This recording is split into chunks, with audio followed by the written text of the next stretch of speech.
할렐루야. 내가 정직한 자들의 모임과 회중 가운데에서 전심으로 여호와께 감사하리로다.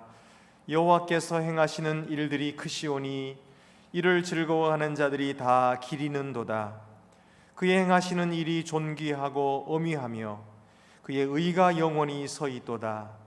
그의 기적을 사람이 기억하게 하셨으니 여호와는 은혜로우시고 자비로우시도다. 여호와께서 자기를 경외하는 자들에게 양식을 주시며 그의 언약을 영원히 기억하시리로다. 아멘.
전능하신 아버지 하나님, 저희는 주의 놀라우신 능력으로 지으심을 받고 주님의 귀한 구원의 능력을 경험하고서도 주를 온전히 믿고 신뢰하지 못하였습니다.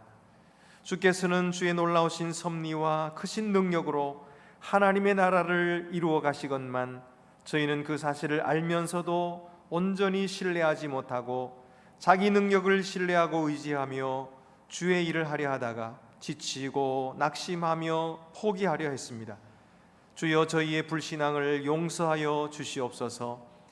이제는 자기 능력을 높이며 자랑하지 말게 하시고 오직 주의 능력을 신뢰하고 의지하여 주께만 영광 돌리게 하옵소서.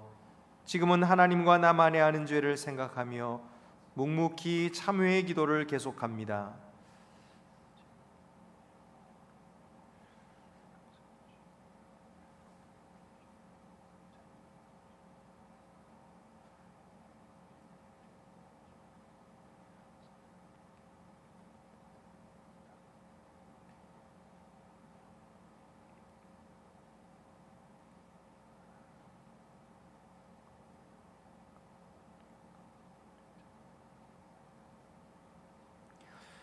여호와께서 말씀하시되 오라 우리가 서로 변론하자.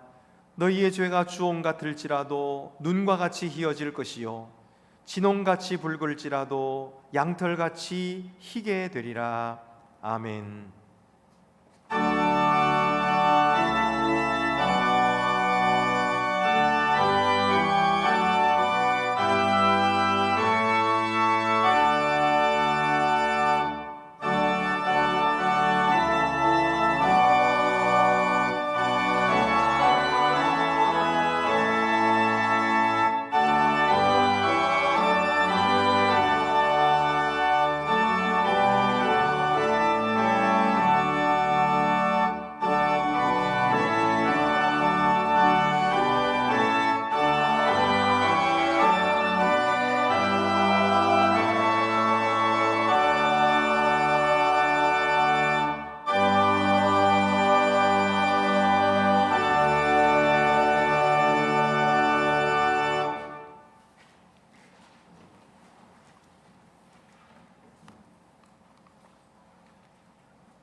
선하시며 인자하신 아버지 하나님,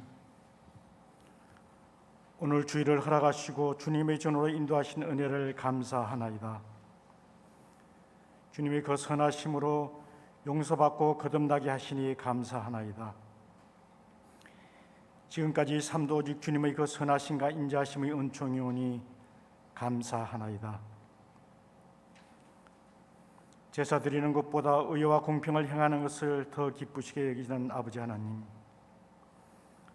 그러나 우리는 종교인이 되면서 제사만 드리는 주일 교인들이 되었습니다.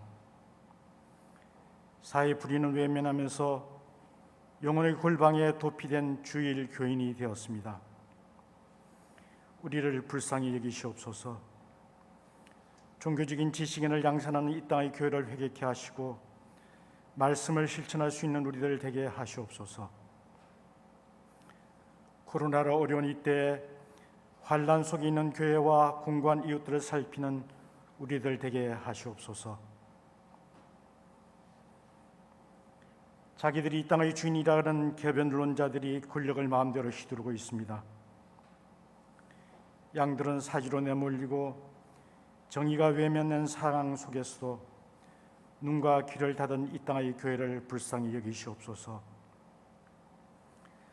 공의를 행하며 진리를 구하는 자를 한 사람이라도 찾으면 내가 이 성을 사하리라는 예레미야의 탄식을 듣게 하시옵소서.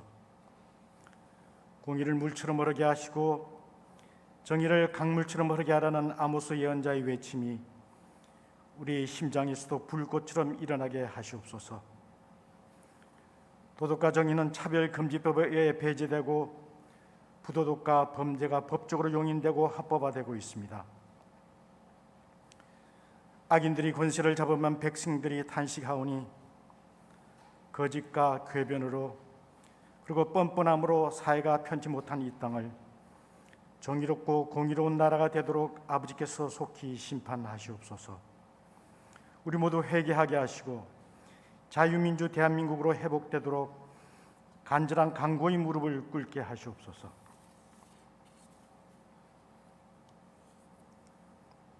우리는 연약하여 끊임없이 우리 욕심을 이루려는 어리석은 존재들입니다.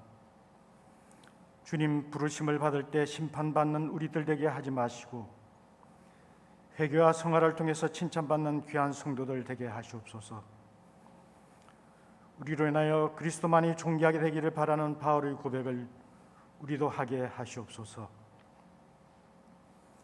새 백두에 닫았던 마음의 각오와 결심을 기도의 띠로 꽁꽁 묶고 주님의 제단에 바치게 하시옵소서. 우리 성도들 삶 속에 환난과 공고가 있더라도 위로와 권능으로 옷 입혀주시고 오직 하나님만 바라고 주님의 때를 기다리고 있냐는 축복도 허락하여 주시옵소서. 우리 찬양을 받으시오며 찬송하는 기쁨이 우리들에게서 떠나지 않게 하시옵소서. 이 땅에 선지자들을 보내시어 우리의 영혼을 소성시켜 주시고 주님의 강단에 쓰는 이 시대에 필요한 주님의 말씀이 선포되게 하시옵소서. 그 말씀으로 우리 성도들의 삶이 변화되고 교회가 변화되고 사회가 공의로워지게 하시옵소서. 예수님 이름으로 감사하며 기도드리나이다. 아멘. 하늘에 계신 우리 아버지, 아버지 이름을 거룩하게 하시며 아버지 나라가 오게 하시며 아버지 뜻이 하늘에서와 같이 땅에서도 이루어지게 하소서. 오늘 우리에게 일용할 양식을 주시고 우리가 잘못한 사람을 용서해 준 것 같이 우리 죄를 용서하여 주시고 우리를 시험에 빠지지 않게 하시고 악에서 구하소서. 나라와 권능과 영광이 영원히 아버지의 것입니다. 아멘.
주보를 참고하시고 봉헌 드리시겠습니다. 주 우리 하나님께 감사함으로 예물을 드립시다.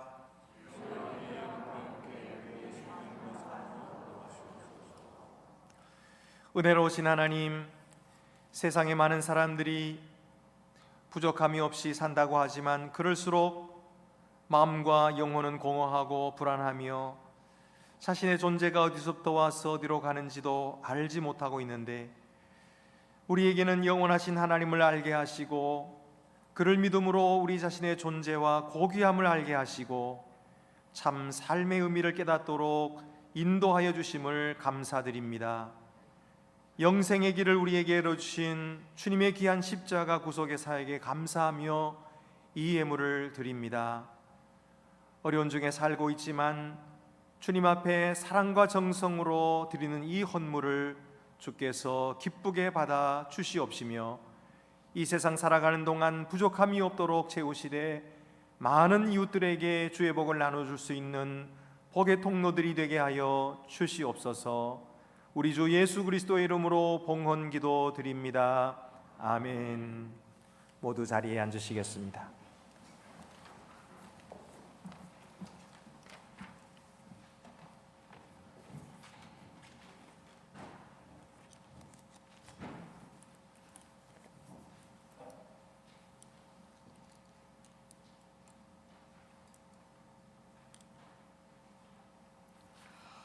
오늘 우리에게 주시는 구약의 말씀은 열왕기상 17장 1절에서 7절입니다.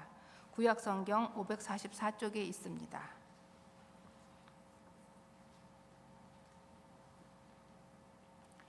길르앗에 우거하는 자 중에 디셉 사람 엘리야가 아합에게 말하되 내가 섬기는 이스라엘의 하나님 여호와께서 살아계심을 두고 맹세하노니 내 말이 없으면 수년 동안 비도 이슬도 있지 아니하리라 하니라. 여호와의 말씀이 엘리야에게 임하여 이르시되 너는 여기서 떠나 동쪽으로 가서 요단 앞 그리 시냇가에 숨고 그 시냇물을 마시라. 내가 까마귀들에게 명령하여 거기서 너를 먹이게 하리라. 그가 여호와의 말씀과 같이 하여 곧 가서 요단 앞 그리 시냇가에 머물매 까마귀들이 아침에도 떡과 고기를 저녁에도 떡과 고기를 가져왔고 그가 시냇물을 마셨으나 땅에 비가 내리지 아니하므로 얼마 후에 그 시내가 마르니라.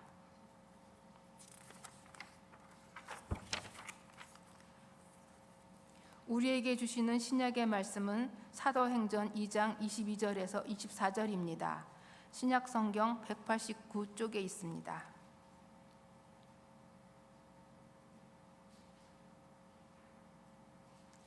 이스라엘 사람들아 이 말을 들으라. 너희도 아는 바와 같이 하나님께서 나사렛 예수로 큰 권능과 기사와 표적을 너희 가운데서 베푸사 너희 앞에서 그를 증언하셨느니라. 그가 하나님께서 정하신 뜻과 미리 아신 대로 내준 바 되었거늘 너희가 법 없는 자들의 손을 빌려 못 박아 죽였으나 하나님께서 그를 사망의 고통에서 풀어 살리셨으니 이는 그가 사망에 매여 있을 수 없었음이라.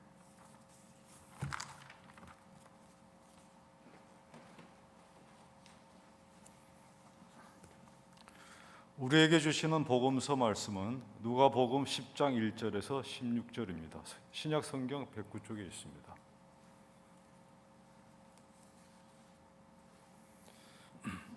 그 후에 주께서 따로 70인을 세우사 친히 가시려는 각 동네와 각 지역으로 둘씩 앞서 보내시며 이르시되 추수할 것은 많되 일꾼이 적으니 그러므로 추수하는 주인에게 청하여 추수할 일꾼들을 보내주소서 하라. 갈지어다 내가 너희를 보냄이 어린 양을 이리 가운데로 보낸가 같도다. 전대나 배낭이나 신발을 가지지 말며 길에서 아무에게도 문안하지 말며 어느 집에 들어가든지 먼저 말하되 이 집이 평안할지어다 하라. 만일 평안을 받을 사람이 거기 있으면 너희의 평안이 그에게 머물 것이요 그렇지 않으면 너희에게로 돌아오리라. 그 집에 요하며 먹는 것을 먹고 마시라. 일꾼이 그 삭슬을 받는 것이 마땅하니라. 이 집에서 저 집으로 옮기지 말라. 어느 동네에 들어가든지 너희를 영접하거든 너희 앞에 차려놓는 것을 먹고 거기 있는 병자들을 고치고 또 말하기를 하나님의 나라가 너희에게 가까이 왔다 하라. 어느 동네에 들어가든지 너희를 영접하지 아니하거든 그 거리로 나와서 말하되 너희 동네에서 우리 발에 묻은 먼지도 너희에게 떨어버리노라. 그러나 하나님의 나라가 가까이 온 줄을 알라 하라. 내가 너희에게 말하노니 그날의 소돔이 그 동네보다 견디기 쉬우리라. 화 있을진저 고라시나 화 있을진저 벳세다야 너희에게 행한 모든 권능을 두로와 시돈에서 행하였더라면 그들이 벌써 베옷을 입고 재에 앉아 회개하였으리라. 심판 때에 두로와 시돈이 너희보다 견디기 쉬우리라. 가버나움아 내가 하늘에까지 높아지겠느냐 음부에까지 낮아지리라.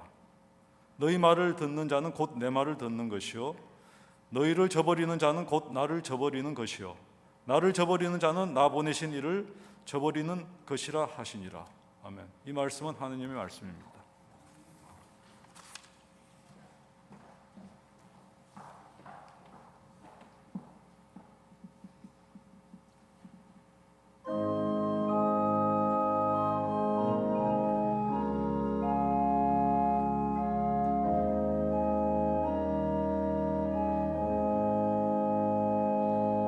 주의 수 넓은 사랑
하나님께서는 자기 백성들을 사랑하셔서 귀한 일꾼으로 세우시고 또 그 사명을 주셔서 파송하십니다. 우리는 바로 이 하나님의 사랑 때문에 우리의 죄를 용서함 받고 그리고 하나님의 거룩한 자녀들이 되었습니다. 사실은 우리가 당장 죽어도 오늘 하늘나라에 갈 것입니다. 그런데 하나님께서 왜 우리를 이 어려운 세상에 남겨두셨을까요? 그것은 하나님이 이렇게 언제든지 사람들을 통해서 하나님의 일들을 이루시기 때문입니다. 그래서 우리들에게 사명을 주셔서 이 힘든 세상에서도 우리의 사명을 감당하게 하시고 그리고 하나님 나라에 때가 되면 부르시겠죠. 오늘 예수님께서 70인의 제자들을 파송하시는 장면이 나옵니다. 이것은 우리가 지금 그냥 누가복음을 순서대로 차례대로 읽어 나가고 있는 것뿐이었는데 곧 우리 교회는 이제 일꾼들을 선출할 때가 됐거든요.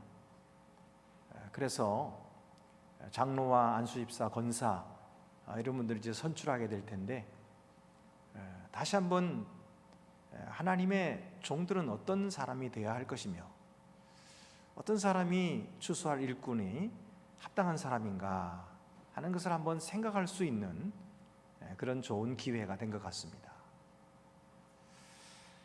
오늘 성경에 예수님께서 1절, 2절에 그 후에 주께서 따로 70인을 세우사 친히 가시려는 각 동네와 각 지역으로 둘씩 앞서 보내시며 이르시되 추수할 것은 많되 일꾼이 적으니 그러므로 추수하는 주인에게 청하여 추수할 일꾼들을 보내주소서 하라 이렇게 말씀하셨어요. 앞에서도 우리가 12제자를 보내신 예수님을 보았거든요. 그리고 나서 예수님은 또다시 70인의 제자를 보내십니다. 예수님이 가시려는 각 성과 또 마을들에 이들을 둘씩 먼저 짝을 지어 보내시면서 하나님의 나라를 전파하라 그렇게 말씀하셨습니다. 그래서 이들이 이제 보내심을 받게 되는데 하나님께 기도하라 그랬어요. 추수할 때가 이르렀으니 추수할 일꾼들을 보내주소서 그렇게 기도하라 그렇게 말씀하셨어요. 추수가 무엇입니까? 하나님 나라에 들어갈 귀한 알곡들, 영혼들을 거두어서 하나님의 나라로 인도하는 것, 그 곳간에 드리는 일, 그것을 말하는 거죠. 그래서 예수님께서도 들판을 보라 희어져 추수할 때가 되었다 그렇게 말씀하셨어요. 예수님 때로부터 시작해서 지금까지는 바로 이렇게 들판이 희어져 추수할 때가 된 것처럼 은혜의 시대라고 부릅니다. 이 은혜의 시대는 누구든지 예수님을 믿을 수 있고 회개할 수 있고 구원을 얻을 수가 있습니다. 그러나 이 시대가 지나고 나면 회개하려고 해도 할 수 없는 때가 오고요, 믿으려고 해도 믿을 수 없는 때가 옵니다. 기회가 지나갔기 때문이에요. 그래서 추수할 일꾼들은 이때에 더 많은 알곡들을 모아서 하늘 창고 곳간에 드릴 수 있는 이런 추수할 일꾼들이 더 필요하다. 그래서 이 추수할 일꾼들을 보내달라고 기도하라 이렇게 말씀하신 것입니다. 여러분, 이때는 정말 추수할 때가 된 것 같아요. 많은 사람들이 영적으로 갈급해하고 있습니다. 현대인들은 먹고 사는 데는 별 문제가 없는 것 같아요. 특별히 우리나라에서 가난한 자들도 먹을 걸 다 주니까 먹고 사는 데는 문제가 없는데 그렇다고 해서 사람들이 행복합니까? 그렇지 않거든요. 사람들은 굉장히 불안해하고 그리고 이 세상의 삶에 어떤 그런 의미를 찾지 못하고 있어요. 왜 그러냐면 사람이란 많이 먹는다고, 잘 먹는다고 해서 그 사람이 만족할 수 있는 게 아니거든요. 오늘날에는 과학화로 말미암아 비인간화되고 있어요. 참 인간의 그런 존재의 의미를 잃어버리고 있단 말이죠. 그러니까 사람들이 참 배고파하고 영적으로 가라앉아 있습니다. 내가 누구냐 하는 거예요. 나라고 하는 존재, 우린 짐승이 아니거든요. 그냥 먹는다고 입혀준다고 해서 좋다고 그런 존재가 아니에요. 우리는 삶의 의미를 생각하는 존재들이고 찾는 존재들이에요. 근데 여기에 대해서 말해주는 사람이 없어요. 내가 어디서부터 왔는지, 그리고 어디로 가는지. 내가 죽을 때가 돼서 죽으면은 그럼 내 존재가 사라져 버리는지 없어져 버리는지, 아니면 어떤 종교에서 말하는 것처럼 빙글빙글 돌고 또 다른 세상에서 계속해서 그렇게 돌아가는 그런 존재인지, 아니면 이 삶이 끝나고 나서 어떤 절대자의 심판대 앞에 설 것인지. 그러면 그 절대자의 심판은 어떤 기준으로 심판할 것인지, 그럼 그 기준에 따라서 우리가 오늘 이 세상에 어떻게 살아야 하는지, 그러니까 우리 삶의 존재에 대해서 이야기해 줄 수 있는 것이 아무것도 없는 거예요. 그래서 사람들은 다 배고파하고 이 코로나 시대에 더 힘들어하는 것입니다. 자, 여러분, 여기에 대해서는 성경이 충분히 답을 주고 있습니다. 그럼 우리 추수할 일꾼들, 우리들이 그들에게 전해주는 이 말씀이 정말 그들이 듣고 싶은 그런 말씀일까요? 거기에 대한 해답을 주는 말씀입니까? 아니면 이제까지 흘러든 내려오던 그냥 교조주의처럼 그냥 이런 거야 그러고 이야기하고 마는 것입니까?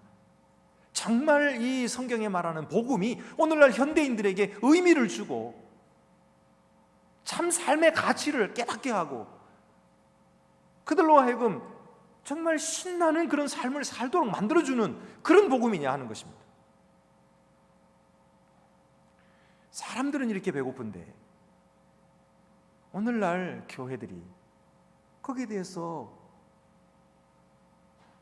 충분히 그 배고픔을 채워주지 못하니까 이단들이 기승을 부리는 거예요. 또 정통교회라고 하면서도 잘못된 신학에 물들었어. 그래서 교인들을 엉뚱한 곳으로 인도하고 있는 것입니다. 그러므로 여러분, 이럴 때일수록 주님의 제자된 우리들이 예수님이 전해주신 그 복음의 핵심이 무엇인가, 예수님의 진리의 말씀이 어디에 그 진리가 들어있는가, 이것을 잘 깨닫고 오늘 우리들이 살아가는 삶에 실천하고, 그리고 이 귀한 복음의 말씀을 전해주어야, 그래야 이 세상을 살리고 생명들을 살리고 추수할 일꾼으로서의 사명을 잘 감당할 수 있을 줄 믿습니다. 그래서 오늘 성경을 읽으면서 예수님께서 사람을 부르실 때 어떤 사람을 부르셨나, 어떤 사람이 필요하다고 했나, 또 나는 어떤 사람이 되어야 하는가, 나는 정말 그런 사람이 되고 있는가, 한번 자기 자신들을 다시 한번 점검해 보면서 주님의 말씀에 응답할 수 있게 되기를 바랍니다.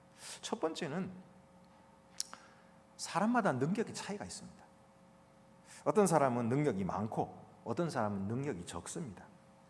여러분, 하나님 일을 할 때는 능력이 많을수록 좋죠. 능력이 많아야 교회 지도자도 되고 그래야 될 텐데, 어떤 능력이 필요할까요? 첫째는 지적인 능력이 필요하겠죠. 모르는 것을 알아가는 능력, 그리고 사물을 판단하고 또 사건도 이해할 수 있는 그런 능력이 필요합니다. 이 세상의 풍조나 사상을 판단하는 능력도 필요합니다. 그래야 다른 사람도, 다른 성도들도 인도할 수 있겠죠. 또 두 번째는 경제적인 능력도 필요합니다. 그러니까 자기 자신은 건사할 줄 알고 또 자기 가족들도 잘 돌볼 줄 아는 능력이 있어야 교회도 잘 돌보지 않겠어요? 근데 경제적으로 너무 어려우면 오히려 교회에 짐이 되고 성도들의 짐이 되면 안 되잖아요. 그러니까 뭐 교회가 좀 어려울 때 그래도 넉넉하게 도움을 줄 수 있는 그런 사람이 돼야 되지 않겠어요? 경제적인 능력이 필요하다. 세 번째는 관계의 능력입니다. 다른 사람과의 좋은 관계를 맺을 줄 알고 그래야지 그냥 자기만 고집만 부리고 그냥 안하무인격으로 다른 사람 무시하고 그러면은 그런 사람이 어떻게 지도자가 될 수가 있겠어요? 모난 사람도 품고 나와 다른 사람도 다 품어서 함께 조화를 이룰 수 있는 관계의 능력이 필요하겠죠. 그래서 이런 능력이 있는 사람을 사람들은 뽑으려고 그러는 거예요. 근데 정말 그럴까요? 이것이 예수님께서 가르치신 말씀일까요? 능력 있는 사람 뽑아라. 돈 있는 사람 뽑고, 똑똑해서 많이 배운 사람 뽑고, 그리고 인간관계 좋은 사람 뽑아라. 예수님께서 그렇게 말씀하셨나요? 어떤 사람들은 이런 기준에 따라서 내가 능력이 있으니까 뽑힌 줄 알아요. 그러니까 하나님께서 내가 돈이 있으니까 나를 뽑아주셨구나. 내가 능력이 있으니까, 다른 사람을 인도할 만한 리더십이 있으니까, 그러니까 나를 뽑아주셨구나. 그래서 이걸 사용하시려고 하는구나. 이렇게 생각을 해요. 정말 그럴까요? 예수님께서 그런 능력 있는 사람 뽑았을까요? 글쎄요. 오늘 주님께서 하시는 말씀을 한번 자세히 들여다봅시다. 자, 3절 말씀에 보면은 갈지어다 내가 너희를 보냄이 어린 양을 이리 가운데로 보냄과 같도다. 첫 번째는 자기 자신의 능력에 대한 태도입니다. 나는 내 능력에 대해서 어떤 태도를 가지고 있느냐 하는 거예요. 오늘 성경에 예수님께서 이 제자들을 보내시면서 내가 너희를 보냄이 양을 이리 가운데로 보냄과 같도다 그랬어요. 양이 누굽니까? 양은 무능해요. 양은 능력이 없어요. 양은 자기 자신을 지킬 수도 없어요. 그러니까 무슨 염소나 그런 짐승들은 뿔이 있어가지고 막 공격하면서 뒤바꿔 해서 방어를 할 수 있고 말도 뒷발질이라도 할 수 있고, 그런데 이 양이라는 짐승은 자기를 보호할 수가 없어요. 누가 보호해 주지 않으면 안 되는 거예요. 그러니까 늘 목자가 양을 돌봐줘야만 되는 거예요. 양은 멀리 내다볼 줄을 모른답니다. 근시안이래요. 가까운 데 있는 풀만 그냥 먹는 거지. 근데 그래가지고 어떻게 살아요? 멀리 있는 풀도 볼 줄 알고 찾아갈 줄도 알고 또 물도 찾아갈 줄 알아야 되는데 못 보는 거예요.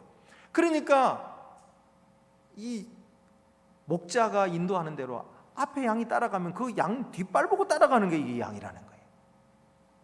그래서 이스라엘 가보면은 그 양들이 지나가는 길이요, 쭉 이게 산에 이렇게 쭉 길이 나 있어요. 왜 그러냐면 양들은 전부 다 앞에 가는 양만 따라가다 그러니까 긴 줄이 생겨가지고요. 그렇게 해가지고 따라가니까 그냥 바닥에 그냥 줄이 생기는 거예요.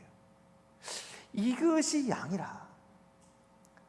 그러니까 우리 그리스도인 하나님의 종들이 양들이라 그랬어요. 양들이라. 왜 이렇게 무능한 양이라 그랬을까요? 차라리 우리를 보고 너희가 일이다. 그러니까 세상에 나가서 세상은 양들이다. 그러니까 너희가 가서 정복해도 된다. 이러면 좀 얼마나 좋겠어요. 근데 그러지 않고 양이라 그랬어요.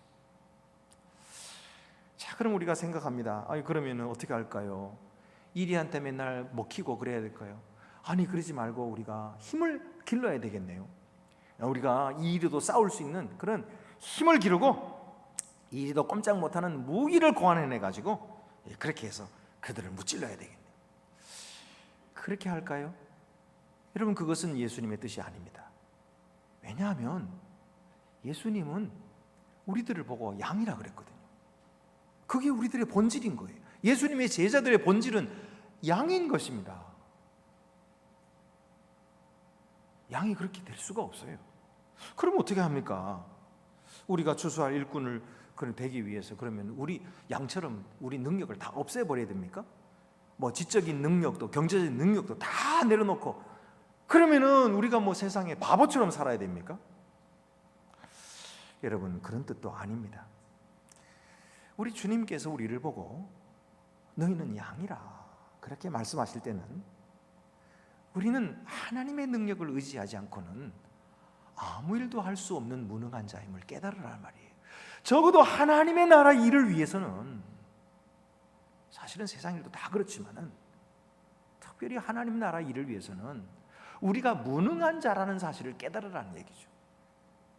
우리가 배울 수 있고 지적인 능력도 있다 하지만 그것으로 하나님의 나라 일을 할 수가 없다는 얘기예요. 우리가 돈 좀 가지고 있지만은 그 돈으로 하나님 나라를 이룰 수 없다는 얘기예요. 내가 무슨 관계에 좋은 능력이 있다 할지라도 그 능력 가지고는 하나님의 일을 절대로 할 수 없다는 말이죠.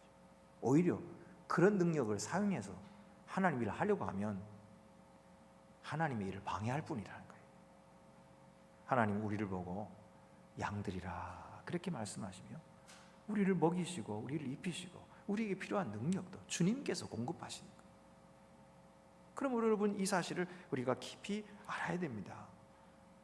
스스로 하나님 앞에서 무능한 자임을 깨닫는 자, 그래서 온전히 하나님만 의지할 수밖에 없는 자, 그런 사람을 하나님은 부르시는 거예요. 그래서 주님은 너희는 양이다 그렇게 말씀하시고 파송하시는 거예요. 그래서 너희가 가서 비둘기같이 순결하고 뱀같이 지혜로우라. 참 어려운 말씀을 하신 거예요. 그것은 온전히 주님만 의지할 때만 그렇게 이루어질 수 있는 거죠. 성령의 능력을 받을 때만 그렇게 순결한 비둘기처럼, 그러나 뱀처럼 지혜로운 그런 종들이 될 수가 있는 것이죠. 두 번째는 돈에 대한 태도입니다. 4절 말씀 보면은 전대나 배낭이나 신발을 가지지 말며 그랬어요. 아니, 너무하신 것 같아요. 전도하러 보내시면서 돈 가지지 말라. 아니, 돈이 없으면 어떻게 여행을 합니까? 돈이 없으면 어떻게 필요한 것을 살 수가 있습니까? 그런데 전대를 가지지 말라. 그건 어쩌라는 말입니까? 그리고 배낭을 가지지 말라. 먹을 거라도 좀 들고 다니면서 어디 가면은 그렇게 먹고 다녀야 되잖아요. 그런데 아무것도 배낭도 없으면 그럼 어떻게 먹으라는 얘기예요? 신발도 가지지 말라. 신발은 그때 당시 신발은 너무 약해서 며칠만 걸으면 그냥 다 구멍이 나고 발이 부르터서 다닐 수가 없을 텐데 그거 달랑 그 신발 신고 가라는 얘기예요? 아니, 하나님은 풍성하신 분이신데, 하나님께서는 온 세상을 다 가지신 분이신데, 아니 보내시고 난 다음에 뒤에다가 술에다가 그냥 먹을 것 입을 것 잔뜩 실어가지고 따라다니시면서 공급해 주시면서 그래 잘한다 이렇게 해주시면 얼마나 좋겠어요. 그런데 전대도 가지지 말라고, 배낭도 가지지 말고, 신발 가지지 말라고. 그리고 보내시는 이유가 뭡니까 도대체? 자, 여러분, 이유는 여기 있습니다. 하나님의 나라는 돈으로 세워지지 않기 때문입니다. 하나님의 나라는 이 세상의 물질을 가지고 세우는 나라가 아니기 때문이에요. 하나님의 나라는 오직 하나님의 능력이 세우시는 나라이기 때문에 그래요. 인간의 도움이 사실은 필요 없는 나라예요. 오직 하나님이 세우시는데 하나님께서 종들을 불러서 그 일을 부탁하시고 시키시고, 그래서 함께 영광을 누리게 하시는 것이죠. 이것이 모두 하나님의 은혜인 것이지 세상 물질을 가지고 그렇게 세울 수 있는 나라가 못 되는 것입니다. 그러니 만약에 우리 교회가 은행에다가 돈을 두둑하게 쌓아놓으면 그러면 어떻게 될까요? 우리가 그 돈을 의지하지 않겠습니까? 하나님 의지하지 않고 돈을 의지하게 되지 않겠습니까? 목사님 모르시는 말씀이에요. 목사님 그 쌓은 돈 자꾸 쓰려고 그러지 마시고 열심히 설교나 하세요. 그렇게 생각하실 수도 있어요. 그런데요, 예수님께서 뭐라고 하셨냐면 너희가 하나님과 재물을 겸하여 섬길 수 없다 그렇게 말씀하셨어요. 돈이라고 하는 것이, 재물이라고 하는 것이 그토록 힘이 강한 거예요. 그래서 이 세상은 재물이 왕노릇합니다. 돈이면 못하는 것이 없어요.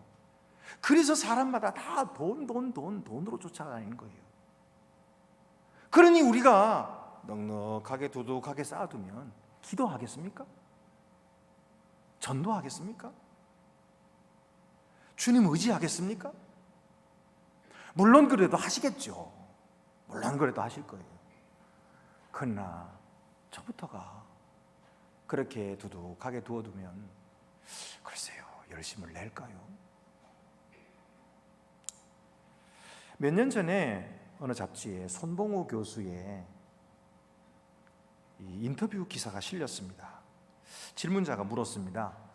통계청의 2015년 인구주택 총조사에 따르면 개신교 인구가 19.7%로 가장 많이 나왔습니다. 개신교계 내부에서도 드디어 개신교가 불교를 누르고 불교가 15.5%가 됐거든요. 그러니까 한국의 최대 종교가 됐다 하면서 자축하는 분위기도 있는데 어떻게 생각하십니까? 하고 묻자 손 교수가 이렇게 말합니다. 개신교가 위기의 정점에 서 있는 것입니다. 나는 그걸 성공의 실패라고 봅니다. 교회는 성경의 가치를 좇아야 합니다. 그런데 돈과 성공이라는 세속적 가치를 좇고 있습니다. 왜 그렇습니까? 욕망 때문입니다. 돈만 있으면 모든 욕망을 충족시킬 수 있으니까 그러는 거죠. 그러나 그것은 하급 가치입니다. 한마디로 하급 가치입니다. 예수님이 설한 마음의 평화나 행복은 돈 주고 살 수 있는 가치가 아닙니다. 그런데도 하급 가치를 쫓고 있으니 한국 교회가 위기의 정점에 서 있는 것입니다. 이렇게 얘기를 해요. 아니다 다를까, 그가 한 말이 예언처럼 몇 년이 지난 오늘 우리의 한국 교회는 세상 앞에 마치 기독교가 국교라도 된 것처럼 정복자 행세를 하며 개선장군 행세를 하고 있습니다. 세상 앞에 교회의 권리를 주장하고 세상 앞에 대사회적인 책임은 감당하지 않고 도외시하고 있는 거예요. 여러분, 우리가 하나님의 일꾼들로 부르심을 받았습니다. 돈은 결코 하나님 나라의 적도가 아닙니다. 교회가 얼마나 많은 사람들을 끌어모았느냐, 얼마나 크게 지었느냐 하는 것이 하나님 나라의 적도가 아니라는 사실을 알아야 됩니다. 하나님 나라의 일꾼은 돈이 아닌 하나님의 능력을 의지해야 됩니다. 하나님의 나라는 오직 하나님의 능력을 의지할 때에 세워지는 것입니다. 세 번째로는 핍박에 대한 태도입니다. 10절 11절입니다. 어느 동네에 들어가든지 너희를 영접하지 아니하거든 그 거리로 나와서 말하되 너희 동네에서 우리 발에 묻은 먼지도 너희에게 털어버리노라. 그러나 하나님의 나라가 가까이 온 줄을 알라 하라. 제자들이 갈 때에 제자들을 영접하지 않는 자들에 대한 정책이 어떤 것입니까? 그들을 영접하지 않고 그들을 핍박하면 너희도 그들을 미워하라 그랬습니까? 맞대응해주라, 갚아주라 그랬습니까? 아닙니다. 그러면 강압적으로라도 예수 믿게 해야 됩니까? 사탕 발린 말로 속여서라도 예수 믿게 해야 됩니까? 아닙니다, 여러분. 오늘날 이런 식으로 전도를 하고 이런 식으로 세상 사람들에게 예수 믿게 하려고 하는 사람들이 있는 거예요. 그러나 이건 아니에요. 이것은 복음의 본질과 동떨어진 것입니다. 이것은 예수님의 정신이 아닌 것입니다. 예수님은 어떻게 하라 그랬어요? 너희의 발에 묻은 먼지를 떨어버리라. 그리고 하나님의 나라가 가까이 온 줄을 알라 하고 전하라. 너희의 할 것을 하라. 그들이 핍박을 한다고 한들, 받아들인다고 한들 그것은 그들의 선택이요, 그들의 선택에 따른 결과는 그들이 당할 것이다. 너희는 너희의 할 일에 대한, 하는 일에 대한 보상을 하늘에서 내릴 것이다. 그러니 그들이 너희에게 반응하는 것에 대해서 거기에 따라 기계적으로 반응하지 말라. 그리고 너희의 행할 일을 하라. 이렇게 말씀하신 거예요. 여러분, 우리에게 반대가 부딪힐 때 우리는 생각합니다. 하나님께서 나를 종으로 세우시고 하나님께서 나에게 직분을 맡기셨는데 이제 그러면은 하나님께서 내 길을 형통하게 해주시고 주님의 일을 할 때 다 반대자도 없고 그렇게 해주시지 않겠나, 이렇게 생각하기가 쉬워요. 저도 그렇게 생각했어요. 담임 목사가 되면 교인들이 다 따를 줄 알았어요. 담임 목사가 되면 목회 방침이 이렇습니다 그러면 다들 좋아하고 따를 줄 알았는데 안 그렇더라고요. 그게 교회가 이상해서가 아니에요. 그게 정상이에요. 왜 그런지 아십니까? 예수님께서도 그렇게 사셨어요. 예수님이 걸어가신 길인데도 풍랑이 일어나고요. 예수님이 걸어가신 길인데도 반대가 있고요. 심지어는 예수님을 붙잡아 죽이기까지 합니다. 그러면 예수님을 따라가는 우리들에게 그런 어려움이 없겠습니까? 어려움이 하나도 없기를 바라십니까? 그럴 수가 없어요. 우리에게도 핍박이 있을 것입니다. 우리에게도 반대가 있을 것입니다. 우리에게도 어려움이 있을 것입니다. 그래야 그 길이 주님이 걸어가신 길임을 확인할 수 있는 거예요. 모든 사람이 너를 칭찬하면 너에게 저주가 있을 것이다, 그렇게 말씀했어요. 모든 사람이 다 좋아하는 그런 일은 세상에 없습니다. 여러분, 그러므로 핍박이 왔다고 해서 실망하지 마세요. 반대가 있다고 해서 굴하지 마세요. 선한 일을 시작할 때 왜 시작했습니까? 여러분, 이 핍박이라고 하는 것이 첫째로는 우리의 동기를 확인하게 만들어줍니다. 사실 핍박이 없으면은 원하는 대로 척척척 이루어지는데 내 동기를 살필 기회도 없지요. 그런데 핍박이 오고 반대가 오고 일이 어려워지기 시작하면 이걸 계속 해야 되나 말아야 되나, 이런 생각이 다 들게 돼 있죠. 그러면 만약에 계속 해야 된다면 왜 할 것이며, 계속하지 말아야 된다면 왜 계속하지 말 것입니까? 여러분은 무슨 이유로 그 일을 계속할 것이며 계속하지 않을 것입니까? 한번 생각해 보세요. 만약에 내가 계속하지 말고 그만둬야 된다면 내 원래 목적하고 틀리니까 그만둬야 되겠죠. 내 원래 목적은 뭐예요? 내 원래 목적은 주님께 순종하는 마음이었잖아요. 주님의 명령에 순종하고 따라서 주님께서 명령하시는 일이면 초가 삼간도 또 핍박도 달게 받겠습니다. 그리고 시작했으면 핍박이 좀 있다고 해도 그거 당연하네요. 그러면 계속해야죠. 계속하겠죠. 그러나 만약 우리가 혹시라도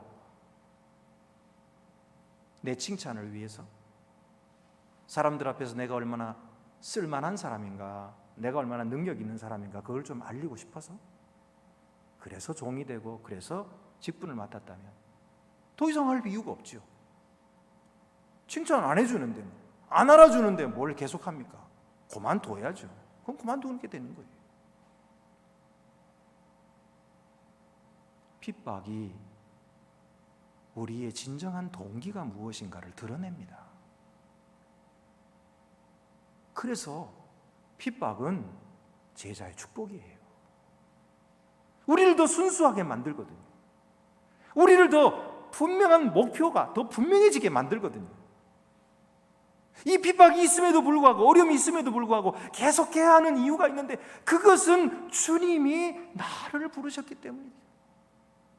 주님이 나를 위해서 죽으셨기 때문이에요. 주님이 나를 위해서 생명을 주셨는데 나는 주님께 뭘 드리고 있어요? 그러니 이것이라도 드려야죠. 그래서 저는 계속해야 될 거예요.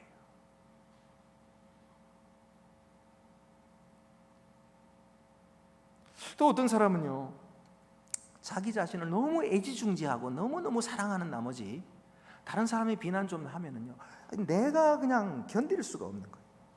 자신이 그냥 그런 비난으로 다 망가지고,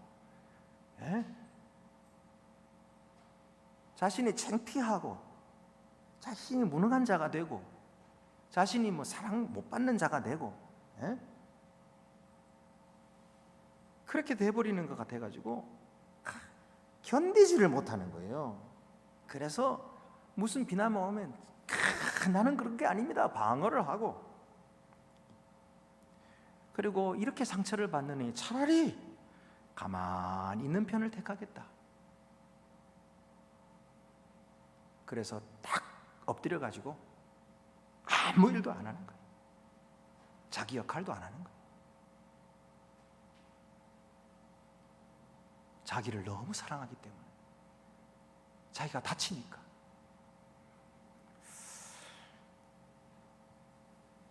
여러분, 잘 생각해 보세요. 우리가 다른 사람이 나를 비난한다고 해가지고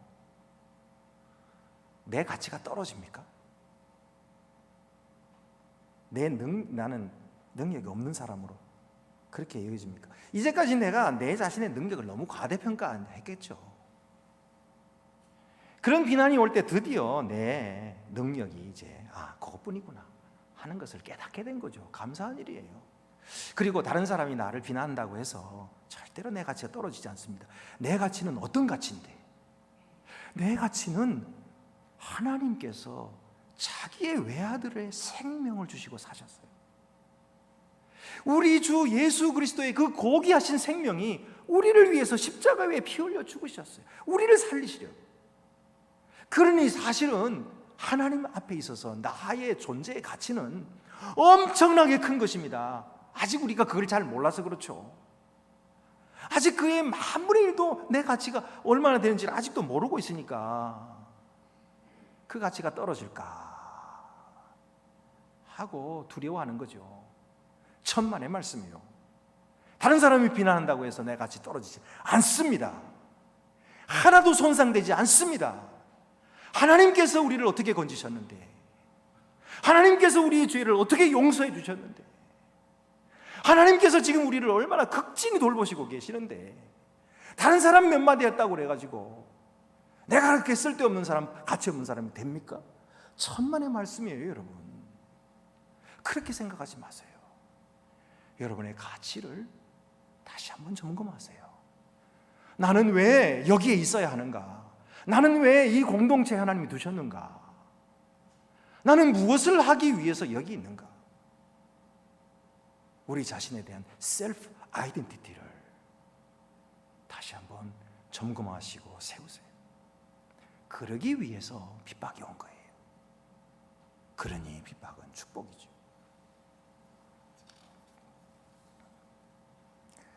그래서 이런 핍박이 올수록 우리는 더 기뻐하고 감사하며 그런 맡은 바 자기 일에 최선을 다하게 되는 거예요.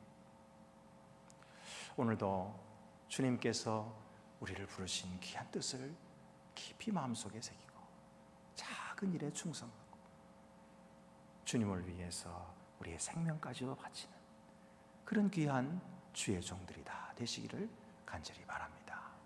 기도드리시겠습니다. 은혜로우신 하나님 아버지, 저희들은 하나님의 뜻을 온전히 알지 못하고 주님을 따른다고 하지만 주님과 반대되는 길로 걸어갈 때가 얼마나 많은지 모릅니다. 그러나 주님께서는 우리를 책망하지 아니하시고 우리를 사랑하시고 우리를 보듬어 주시고 우리에게 필요한 모든 것을 끊임없이 공급해 주시사 주님의 능력으로 일하게 하시니 감사와 영광을 주께 돌립니다. 주여, 오늘도 저희들을 부르시고 택하신 거룩한 그 사명을 잘 깨달아서 이 마지막 때에 주님의 나라를 위해 충성스럽게 사용되는 그런 추수할 일꾼들이 다 되게 하여 주시옵소서. 우리 주 예수 그리스도의 이름으로 기도드립니다. 아멘. 나는 전능하신 아버지 하나님, 천지의 창조주를 믿습니다. 나는 그의 유일하신 아들 우리 주 예수 그리스도를 믿습니다.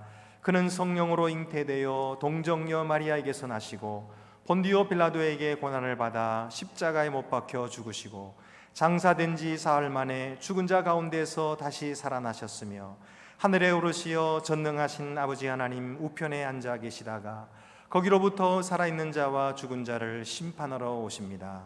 나는 성령을 믿으며 거룩한 공교회와 성도의 교제와 죄를 용서받는 것과 몸의 부활과 영생을 믿습니다. 아멘. 네, 광고 말씀드리겠습니다. 오늘 우리가 주일 예배를 계속해서 10% 45명 미만으로 이렇게 대면 예배를 진행하고 있습니다. 오늘도 온라인으로 예배에 참석하시는 여러분 대단히 감사를 드리고, 또 어떤 분들은 보니까 저한테 얘기를 해요. 목사님, 우리 아이하고 우리 온 가족이 다 목사님 예배 드릴 때 그대로 일어서라 하면 다 일어서고 앉으라면 앉고 다 그래요. 이렇게 말씀해 주셔요. 얼마나 귀한지 몰라요. 아무도 보는 사람 없어도 하나님 앞에서 예배 드리는 거죠. 오늘도 온라인으로 예배 드리시는 여러분들 다 그렇게 드리신 줄 알고 감사를 드립니다. 계속해서 주님의 평화가 우리 모든 성도들에게 함께 하시기를 바랍니다. 우리 교회학교 각 부서 온라인 예배를 계속해서 드리고 있습니다. 수요 성경 연구도 요즘에 오전 11시로 옮겨졌지요. 그래서 오전 11시에 온라인으로 또 예배 드리지만은 45인까지 모일 수가 있습니다. 그러니까 많이 참여하시고요. 그리고 또 새벽 기도에도 45인까지 참여할 수 있습니다. 많이 오시기를 바랍니다. 이게 또 오래 못 갑니다. 이게 또 다치게 될 날이 와요. 그러니까 다칠 때 또 다치더라도 모일 수 있을 때 또 열심히 모이고, 우리가 방역 수칙 지켜서 열심히 함께 모일 수 있게 되기를 바랍니다. 예배가 끝난 후에 화상 줌 교제가 또 있습니다. 우리 다음 주에는 전체 재직회가 있겠는데요, 예산과 결산을 위해서 우리 예배 후에 본당에서 모이겠습니다. 우리 미얀마에 여러분들이 헌금한 이 헌금으로 재난 구호 사역을 했습니다. 그래서 너무너무나 귀한 그런 열매들이 많이 맺혔는데, 이 시간 다 여러분에게 소개할 수는 없고, 우리 홈페이지에 들어가시면 거기에 자세하게 사진하고 다 이게 나와 있습니다. 여러분이 보시고 함께 기도해 주시기를 바랍니다. 코로나19 재난 구원금도 계속 진행되고 있습니다. 여러분, 많은 돈은 아니더라도 우리 지역의 어려운 사람들, 우리가 함께 그 고난에 동참하는 의미에서라도 작은 정성을 함께 모아주시면 대단히 감사하겠습니다. 그 외에 다른 광고는 주보를 참고하시기를 바랍니다. 이제 우리 다 같이 자리에서 일어나셔서 파송의 찬송 1절만 부르도록 하겠습니다.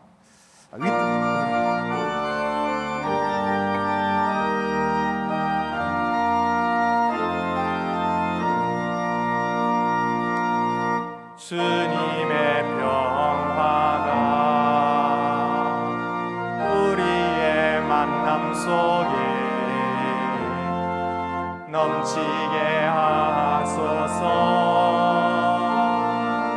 넘치게 하소서. 영화의 주여,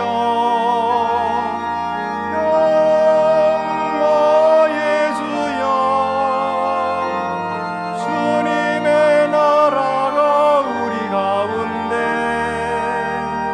샘솟게 하소서.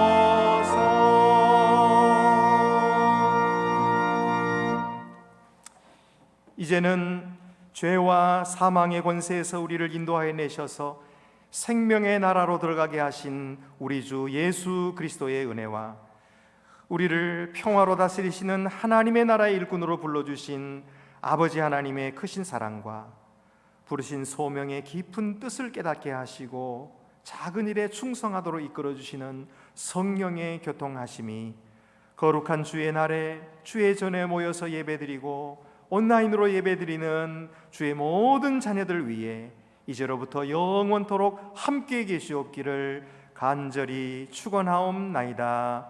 아멘.